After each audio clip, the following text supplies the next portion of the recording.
My fellow Americans, I want to speak to you tonight about the need for us to lower the temperature in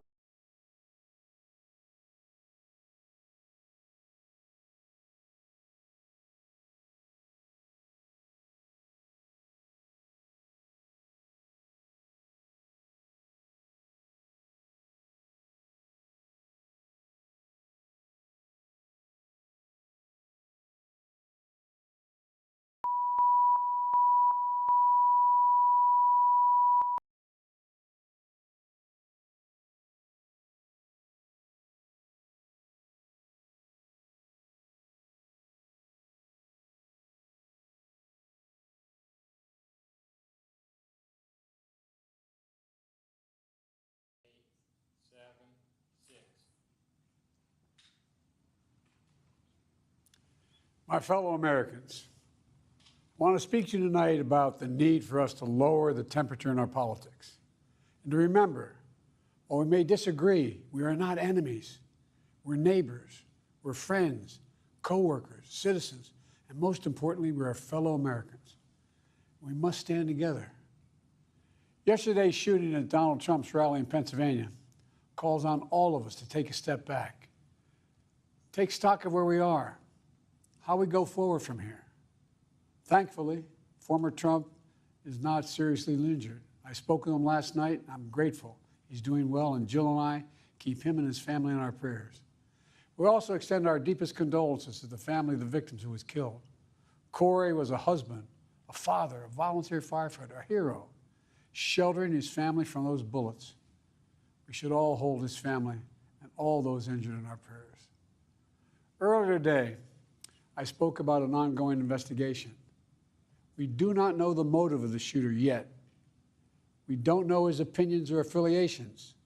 We don't know whether he had help or support or if he communicated with anyone else.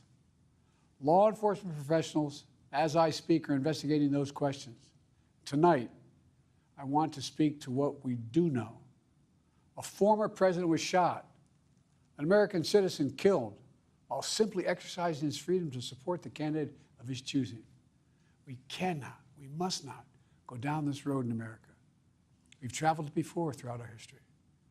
Violence has never been the answer, whether it's with members of Congress of both parties being targeted and shot, or a violent mob attacking the Capitol on January 6th, or a brutal attack on the spouse of former Speaker of the House, Nancy Pelosi, or information and intimidation on election officials, or the kidnapping plot against the sitting governor, or an attempted assassination on Donald Trump.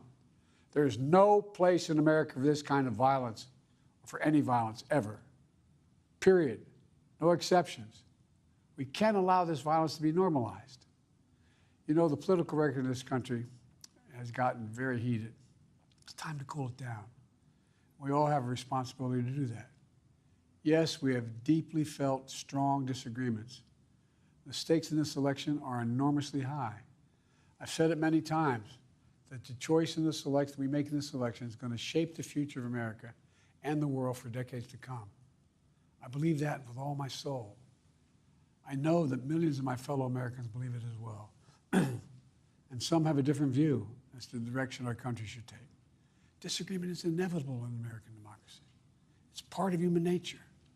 But politics must never be a literal battlefield, and God forbid, a killing field. I believe politics ought to be an arena for peaceful debate, to pursue justice, to make decisions guided by the Declaration of Independence and our Constitution.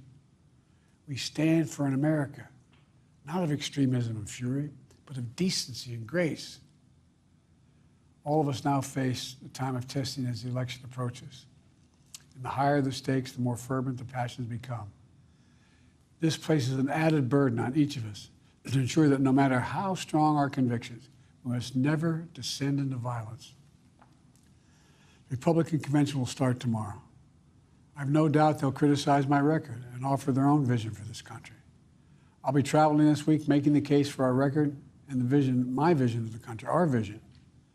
I'll continue to speak out strongly for our democracy, stand up for our Constitution and the rule of law, to call for action at the ballot box, no violence on our streets, That's how democracy should work.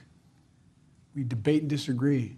We compare and contrast the character of the candidates, the records, the issues, the agenda, the vision for America. But in America, we resolve our differences at the battle box. You know, that's how we do it, at the battle box, not with bullets. The power to change America should always rest in the hands of the people, not in the hands of a would-be assassin. You know, the path forward through competing visions of the campaign should always be resolved peacefully, not through acts of violence. You know, we're blessed to live in the greatest country on earth, and I believe that with every soul, every power of my being. So tonight, I'm asking every American to recommit, to think about it. What's made America so special? Here in America, everyone must be treated with dignity and respect, and hate must have no safe harbor. Here in America, we need to get out of our silos, where we only listen to those with whom we agree, where misinformation is rampant, where foreign actors fan the flames of our division to shape the outcomes consistent with their interests, not ours. Let's remember, here in America, while unity is the most elusive of all goals right now, nothing is more important for us now than standing together. We can do this. You know, from the beginning, our founders understood the power of passion. So they created a democracy that gave reason and balance a chance to prevail over brute force. That's the American we must be. An American democracy where arguments are made in good faith. An American democracy where the rule of law is respected. An American democracy where decency, dignity, fair play aren't just quaint notions, but living, breathing realities.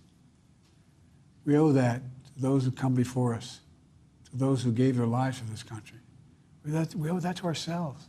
We owe it to our children and our grandchildren. Look, let's never lose sight of who we are. Let's remember we are the United States of America. There is nothing beyond our capacity when we do it together. God bless you all, and may God protect our troops.